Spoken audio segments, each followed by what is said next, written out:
আসসালামু আলাইকুম ওয়া রাহমাতুল্লাহি ওয়া বারাকাতুহু। প্রিয় দর্শক, আশা করি মহান আল্লাহর রহমতে ভালো আছেন। আজকে আমরা আলোচনা করব তিনজন ব্যক্তির ঘটনা। তো চলুন কথা না বাড়িয়ে ভিডিও শুরু করা যায়। একবার তিনজন ব্যক্তি ভ্রমণে বের হয়। রাত হলে তারা পাহাড়ের একটি গুহায় আশ্রয় নেয়। হঠাৎ পাহাড় থেকে একটি বড় পাথর গড়িয়ে এসে গুহার মুখ বন্ধ করে দেয়, ফলে তারা সেখানে আটকে পড়ে। তারা অনেক চেষ্টা করেও পাথর সরাতে পারছিল না। তখন তারা সিদ্ধান্ত নেয়, তারা আল্লাহর দরবারে তাদের জীবনের সবচেয়ে খাঁটি ও নেক কাজের উসিলায় দোয়া করবে, যাতে আল্লাহ তাদের মুক্তি দেন। প্রথম ব্যক্তি, তিনি বললেন, হে আল্লাহ, আমার বৃদ্ধ বাবা মা ছিল। আমি প্রতিদিন তাদের দুধ খাওয়াতাম। একদিন কাজে এত দেরি হয়ে গেল যে আমি তাদের জন্য দুধ নিয়ে ফিরতে রাত হয়ে যায়। তখন আমি দেখলাম তারা ঘুমিয়ে পড়েছেন। আমি তাদের না খাইয়ে দুধ রাখতে পারলাম না। তাই সারারাত তাদের মাথার পাশে দাঁড়িয়ে অপেক্ষা করলাম, যেন তারা জেগে খেতে পারেন।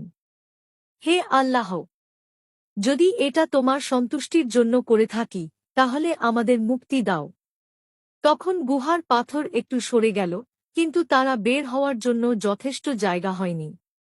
দ্বিতীয় ব্যক্তি, তিনি বললেন, হে আল্লাহ, আমার এক চাচাতো বোনকে আমি অত্যন্ত ভালোবাসতাম, কিন্তু সে আমাকে কাছে আসতে দেয়নি।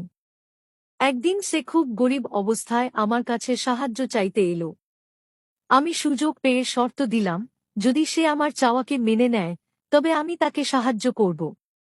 সে বাধ্য হয়ে রাজি হল। কিন্তু যখন আমি তার কাছে যেতে চাইলাম, তখন সে বলল, আল্লাহকে ভয় করো এবং অন্যায় করো না। আমি তখন ভয় পেয়ে দূরে সরে যাই এবং তাকে সাহায্য করি। হে আল্লাহ, যদি এটা তোমার সন্তুষ্টির জন্য করে থাকি, তাহলে আমাদের মুক্তি দাও।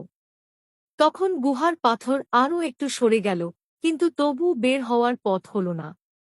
তৃতীয় ব্যক্তি, তিনি বললেন, হে আল্লাহ, আমি এক লোকের কাছ থেকে মজুরের কাজ করিয়ে নিয়েছিলাম, কিন্তু সে তার পারিশ্রমিক না নিয়ে চলে গিয়েছিল। আমি সেই অর্থ দিয়ে গবাদি পশু কিনে রাখলাম এবং তা বাড়তে থাকল। কয়েক বছর পর সে এসে তার প্রাপ্য চাইল। আমি তাকে বললাম, এই গোটা পশুর পাল তোমার। সে অবাক হয়ে বলল, তুমি কি আমার সঙ্গে মজা করছ? আমি বললাম, না, এটা তোমার হক। সে খুশি হয়ে সব নিয়ে চলে গেল। হে আল্লাহ, যদি এটা তোমার সন্তুষ্টির জন্য করে থাকি, তাহলে আমাদের মুক্তি দাও। এবার গুহার পাথর পুরোপুরি সরে গেল এবং তারা মুক্ত হয়ে বের হয়ে এল।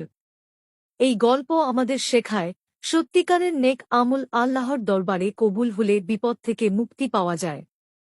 আমাদের উচিত আল্লাহকে ভয় করা, সততা বজায় রাখা এবং বাবা মায়ের প্রতি ভালোবাসা ও দায়িত্বশীল হওয়া। হাদিস সূত্র, বুখারী ও মুসলিম।